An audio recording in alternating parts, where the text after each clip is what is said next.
waxaan anigu waan qiiro badnahay sidaa darteed haddii aan wax xumeeyo waa qiirada ila tagtay maskaxdii abwaynu mindi soodaye waynu mishin guuxi iyo mawjad leeyaye waynu murtida loo rabiyo marinka taabtaaye waynu maqaalkaga loomiska soo dhigaye micnaayo ujeedada haddaaninta ka caddeeyo oon moolka ka baara iyo meesha ugu fiican nin waluba meydadii kaalalmaansadii gabaye maadadaydi furfuray moodhalkayde manfacan laayne tarkigu mur ee aanumaa weynayaa maanta loo wadhane madmadowgii laga raysay iyo malaabowgiiye mugdigiintii baa badelay oo mursoo yidhiye maraduushii weynii gooday maanta ka qarsoomay oon madal nabdoon iyo fadhiino macadka nawgiisa oy jow xamaamuli ilaah mahadi weyo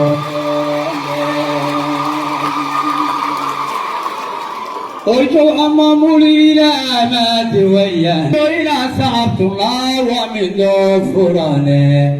micnahaa intaan fahanahoon magac walaalowno marxabiyo guddoonnaa xilligu manag fur weyaande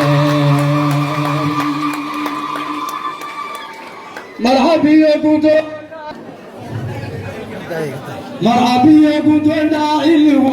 وحيا اسمع موسى ويا لك من أمي دي تعيش خبصة ما تولى كما مرمان أمي دي تعيش خبصة ما تولى كما مرمان وبدي يمرا حيلايت ما تولى قراني وروى مذهبنا لا ينتو حرامكم وضعيه والله مرماننا من أبو الرايه معلن تعالي وجبته ميزان وليجي ميزان تاكاشتان مروح مشوصارا وتابكا بلا يواغا معجم ما قري وإسرابا من دماغ لبوها ليلايه وشي معانو ندم مهما تورد لشينو عمام مقاسيني واسيلا نوينو لقلم يقرباني